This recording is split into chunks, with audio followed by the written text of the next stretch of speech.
Hello. If you watched my video last month, thank you. If you're new here, greetings from Oregon, wherever you're from, hello, and thank you for joining. So this month's video is definitely going to be a little bit different. Instead of doing a full tour like I did last month, I'm just going to kind of give you guys a bunch of clips throughout what I've done the rest of last month and the beginning of this month, and also share a little bit of footage from the storm so you guys can kind of get an insight of what exactly happened to Oregon, because it was pretty bad. We were out here staking things. I had to put stakes on all of my sunflowers, and I'm so happy I did, because if I didn't, they would definitely have fallen and most definitely have snapped, because it wasn't a slight gust of winds. They were record-breaking high, horrible gusts of winds that took all of the leaves off of our trees, and it helped a lot of wildfires bounce around and get bigger. It took down a few pieces of our fence as well, so it had been very scary for us, being as this was our first time having a crazy storm like that in our first home. And seeing the damages that was done was really crazy and horrid to watch with my own eyes. So besides that, though, a lot has been lost. There has been a lot that has redeemed itself. My sunflowers, for instance, even though their big power leaves have broken and crumbled within the storm, they somehow managed to start growing little baby leaves in between each node, and so that shows me wonderful signs that it is recovering, and a lot of other plants are doing that as well. This week has definitely been a lot of cleanup and taking care of all the plants as they recover from the storm. I am definitely glad to tell you that even though I've lost a bunch, there has been a lot that has been recovering really nicely. So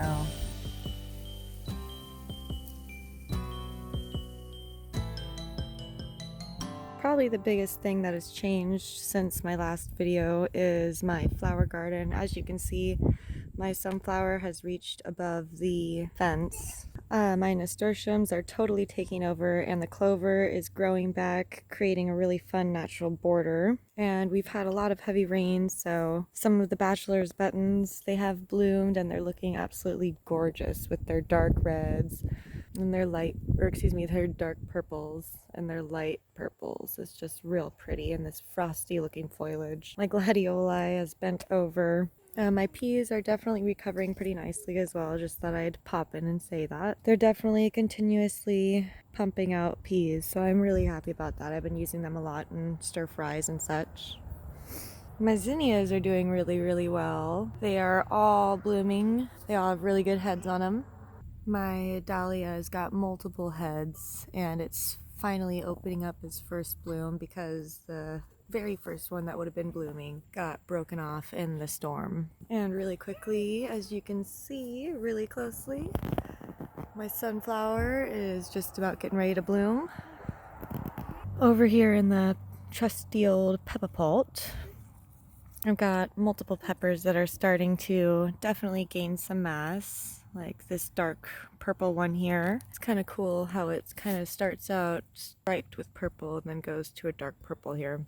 And then over here we got lots and lots of yellow ones and some dark green ones over here. I harvested my broccoli, as you saw in the intro, and this purple broccoli is still growing away. I put a thing around it so that way it would kind of keep sturdy. It blew over in the storm, and now it has a little whoop-de-doo in it, so it's got character now. Both my squash plants here were battered to all heavens in the storm. Basically got ripped out of the ground. And I just kind of left them here to see what would happen, and they're still growing away. Lots of new growth on them. Lots of new growth. No watermelons yet, they keep rotting off, so it was fun to grow them though. These vines are real pretty. There's one. So who knows? Might have some, I might not. Either way, it'll make for wonderful green manure when it comes time. Here's my other two squash plants, and as you can see, the big power leaves that were once so giant and glorious have been bented and burned and such, but lo and behold, it is growing back more power leaves, and these guys are so soft. So interesting to see that even though it's not being very prolific, but yet it's growing quite fast, especially for being somewhat out of season. So, and my yellow squash plants are grooving right along. This is my lavender plant that was just a baby when you last saw it, but it's got multiple blooms on it now. And then I also let my broccoli go to flower, and it's been bringing so many bugs. It's quite lovely. I was also told that these flowers taste pretty good in salads, so I was thinking about trying that. Other than that, there's not too much to report. Oh my god, my sunflower, can you believe how big it's gotten? My signs are back up. I had to take them down during the storm, but over here my pink rose bush. Such a beautiful colored pink. Such a beautiful colored pink. Petals are such a pastel pink even when they start dying off. So, ending that garden tour without further ado, here's some of the clips that I've gathered throughout this month, and I hope you enjoy.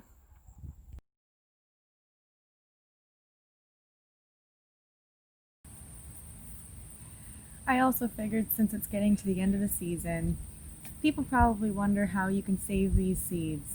It's actually pretty easy, and I had a clip just for you guys to show you how. So seed saving is pretty easy when it comes to squashes and stuff. It's just a little bit of a messier job. First, what you want to do is get the middle bits of your squash here. You don't really want the edges. You're wanting something more along the inside, you know, basically the guts of the plant. You don't really want anything that is about this size. You're looking for something that's quite larger, like this. These ones will probably have better luck than these ones if you were to plant them in the ground next year. So in order to get that actual seed out, you actually just need to get some of your guts and start tearing apart and pulling it off very gently. You can already kind of see a seed coming out right there that you'd want, like that one. Once you get all of the seeds like this, you're going to want to put them on a paper towel, clean them off, dry them off, rinse them off as best as you can, and store them in an airtight container and keep them for next year.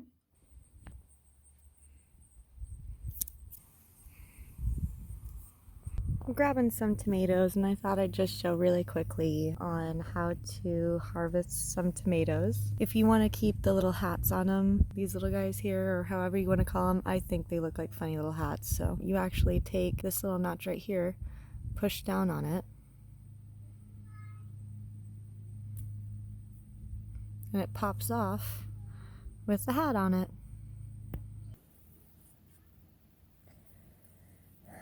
Now that the deer have gotten to my beets, I have to pull them all.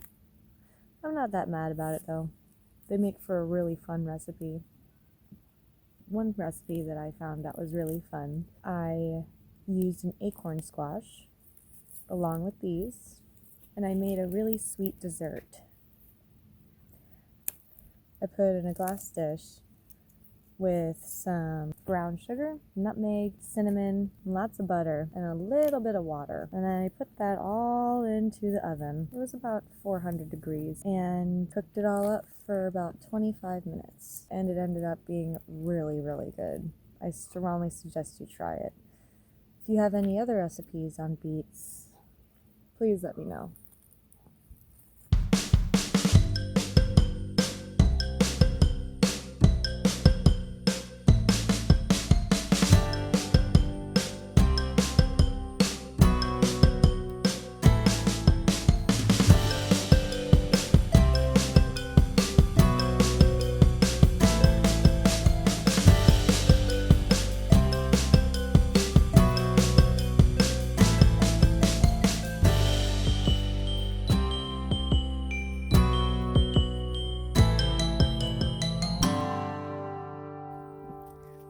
Well, here we are down on the bottom layer of the garden, or as I like to say, ground level.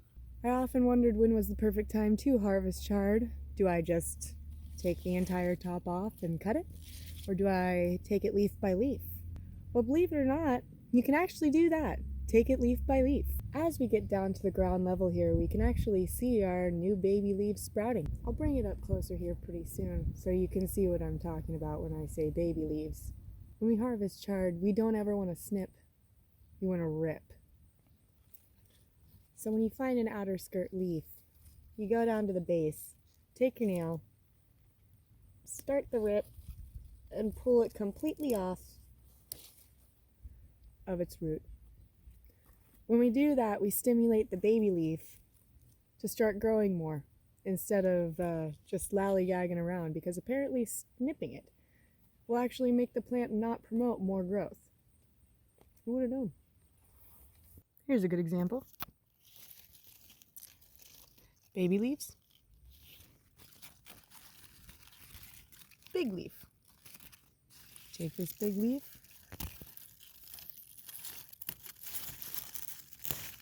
and rip it off.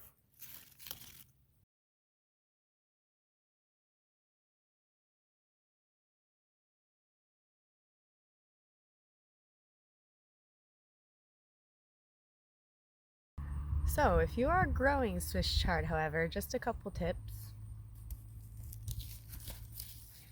Rip the bases. Don't snip. Rip. Next up, if you see unsightly ones like this, do realize you probably have some critters in the garden, like caterpillars or other bugs like that. Don't fret. Nature will do its thing. As long as you provide a home for them, they will come. If you have unsightly ones like this that are just spent leaves, baby leaves that aren't going anywhere, pick them so you can help stimulate the plant to grow more and add them to your compost as long as they aren't diseased. Beside me here with these giant bulbous leaves with prickly bottoms is my courgette plants. Now courgettes are actually a form of squash. They are commonly named yellow squash, but I like calling them courgettes because it just seems more fun. I've recently started hand pollinating these guys. I also added a lot of calcium to the soil. If you saw in my last video, if you watched, thank you for watching. My courgettes have been getting out of control. I actually harvested some right after my last video, a few more actually, and I need to harvest them again. One.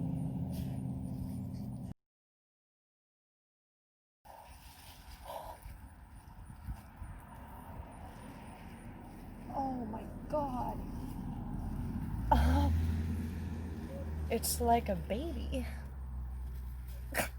This is probably the biggest squash I've ever grown. It's giant. It's pretty cool looking, I will admit. One thing before I continue, if you notice that your squash is a little bit darker than others, and they're kind of a little bit of a stunted growth, see the difference here?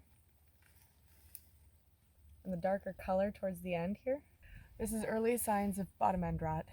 One of the best ways that you can find bottom end rot is gently squeeze the bottom tips of your squashes if they're soft, or if they'll basically just squish with your fingers. They're not good. Squish finger, Mom.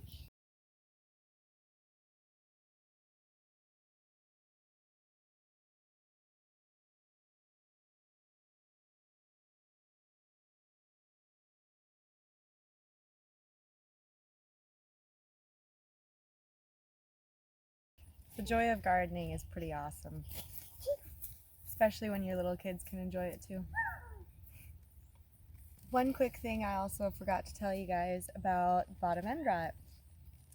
If you can catch it quick enough, you actually can just chop the bottom half off and eat the rest, because this is actually still very good. It's still super firm and also very tasty. I know it can be super fun to know that you can grow super large squashes, but you know, I know very well that my family of 3, including me, will not be able to finish this whole entire thing for dinner. So if you're not big on leftovers, or if you're not very big on wasting food or just going overboard, you know, try to maybe pick them when they're at about this size. So that way, you know, you'll definitely be able to slice this up and eat it for a nice side for dinner. But this does look pretty cool though. It's giant. Hand pollination, guys. I'm gonna have to tell you guys how to do it. Okay. Just snip right over here. Snip where these guys are. Okay. Next. And squeeze. Good job. You got them. Yep. Yep, yep. Mm-hmm. Whoops. That's right. Perfect. Two. Very good. Yeah. That's right. There you go. 1, 2. Good job. Yeah. Isn't that pretty? Yeah. Let's play more. Hi. So pretty. Cool. One thing I wanted to pop into the video really quick was just some of my future plans. We obviously didn't get to the strawberry cage this month, mainly due to the storm and the fact that we are having to kind of recuperate from the damages and what's been lost. We're a tad bit behind, but we also kind of started to consider the fact that we could use the wood for the strawberry cages rather for a chicken coop. So we may be getting chickens soon. It does depend on if we can find chickens and when they'll be available. Also, it's bulb season, so it has just started. If anyone is interested in bulbs, I would strongly suggest getting them now. I just personally got some bulbs as well as a few winter crops that I'm going to try to grow throughout winter to kind of keep my grounds surviving nice and healthy and not let the dirt go unused. I wanted to share with you guys just some fun bulbs that I got from my local retail store. It wasn't anything fun like Sarah Raven or anything like that, but I was able to find some fun mixes for sure. I got some tulips and some crocus just to start things off. Hopefully I can try to get a few more before the planting season is over for spring blooms, but if not, I definitely seem to be going more towards a purple and yellow vibe for next year's spring. First off, have a 50 pack of crocus. And it's the mixed bloomed one. It's got mixed colors of light purple, white, yellow, and dark purple. Very excited about this one. The bulbs are pretty small, so I definitely would like to kind of mix them around within the tulips to kind of give a really nice mixed look. Next up, I have the Flaming Flag tulip. I just thought these stripes look absolutely pretty. I think the duo color is gorgeous. I definitely think it'll be a really great match to mix in with this. And just because I like to be classic, I am definitely an Easter girl because I love the pastels.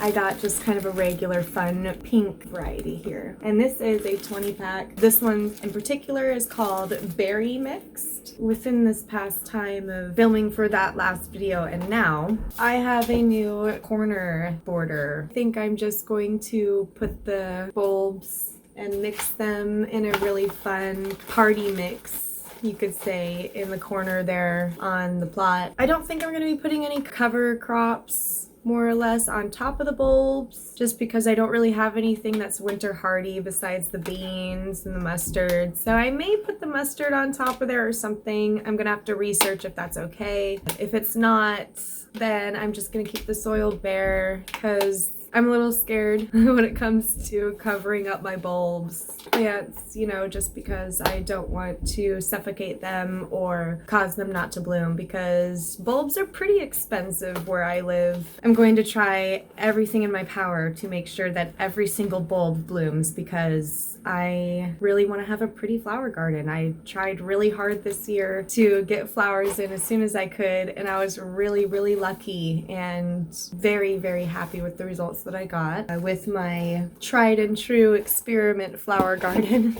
If you've gotten any bulbs this year, I'd love to hear what you got, and your plans on what you're gonna do with planting them or where you're gonna plant them. It's always fun to bounce off ideas from people, and yeah, if you guys think I should try something different, like make a some sort of picture or something out of those, I might try to arrange the bulbs in a way to where they maybe do a little zigzag, or I don't know, something fun like that. So if you guys have ever done anything like that with your bulbs, please let me know. That sounds so fun. I love stuff like that. So yeah, or if you have anything to share or ask me, just let me know down in the comments. And don't forget to hit that subscribe button and also that little ringing bell, just so you know when I'm up on your YouTube stuff next. So thanks again for joining me wherever you're from. Bye bye from Oregon, and I hope everyone's doing really well.